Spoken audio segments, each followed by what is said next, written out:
Hi, my name is Valentina V, and I am a director and cinematographer based in Los Angeles. I thought it would be fun to show you what's in my Ditty bag. This is the tool bag that I bring to set every day that has all of my little essentials in it.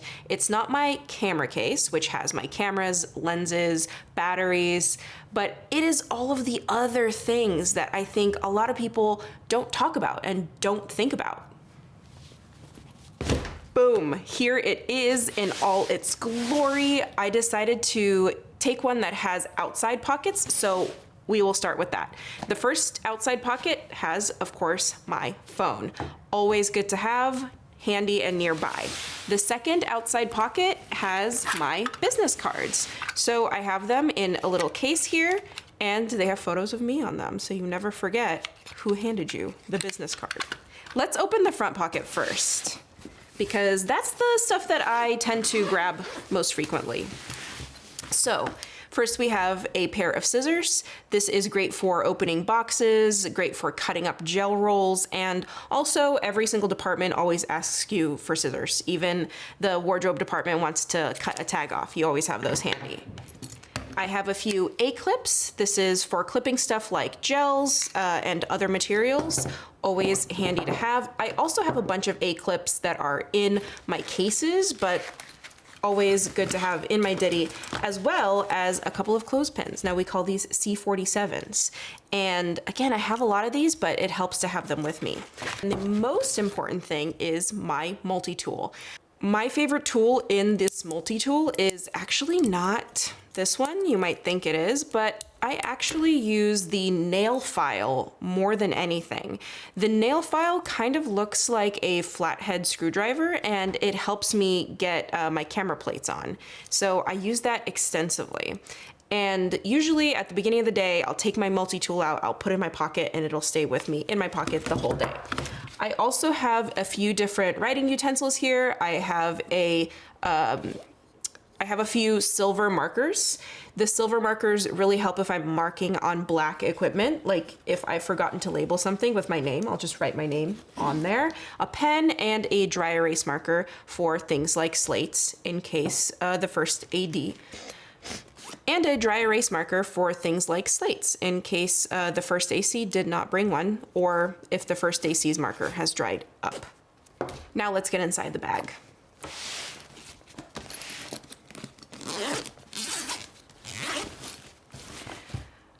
I used to have everything just thrown in here in a large pile until I got these organization cubes, and these are honestly life-changing. Definitely get them if you can.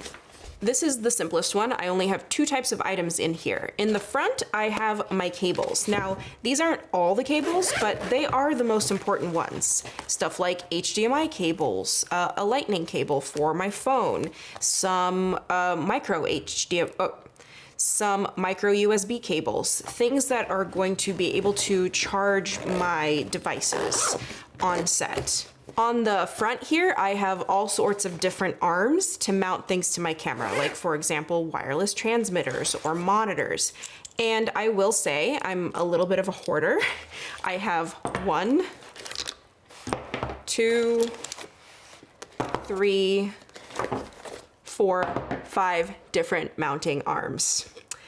You know, different situations require different arms, okay? That's why I have so many. It's not like I have a problem or anything.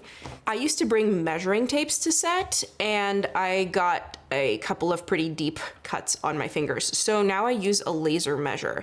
And this is really helpful because you can either measure from the front right here where the laser comes out, or from the back of the laser measure. So if you want to measure from wall to wall, you can actually set it so that it measures from the back. It also has bubble levels on both sides. So it's a 2-in-1 tool. You can use it as both a bubble level and a measure, something that a regular measuring tape doesn't do. Let's get into some of the bigger items. Next, I have my light meter. This is a must for every cinematographer's toolkit. It shows you how much light is being cast upon any object in your scene, and it'll help you expose things properly. So for example, if you have a key light on someone's face and it is a cloudy day, the clouds are rolling in and out, and you need to make sure that the amount of light on their face is always the same as the amount of light in the background, this is a great way to do it. You just put the little ball here up against their face, you take a measurement, then you put it up against something else that is receiving light, you take a measurement, and you see how the measurements differ. The light meter, my favorite tool. It also, honestly, it makes you look really cool. You're just like going around doing this. You see people when they're doing this all the time, they're like trying to hide the ball. It's because the ball is actually omnidirectional. So when you pop it out like this, then every light hitting it is being registered. So like this light above me is being registered, the lights behind me, that one. But then when you close it up and you angle it, then it's taking a reading directly from that light, but you can actually hide it some more like this. These days, a lot of lighting is LED lighting, so you can touch it. It's cool to the touch, but you never know. Sometimes you might show up to set and they may be using some hot lights. So I like to have a pair of gloves in my bag at all times. These gloves right now are attached to a little belt clip. So when I'm not using them, I can clip them to my belt and they can just hang out with me.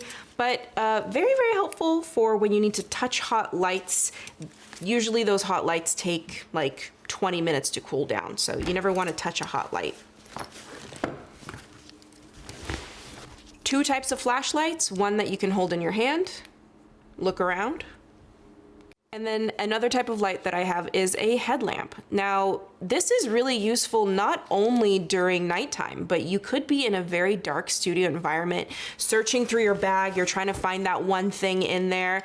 Having a headlamp just opens up your hands so that you can look through your stuff. You can do whatever you need to do without having to hold a flashlight.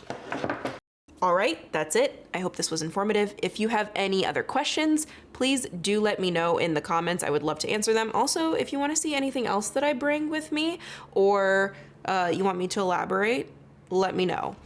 Till next time, happy shooting.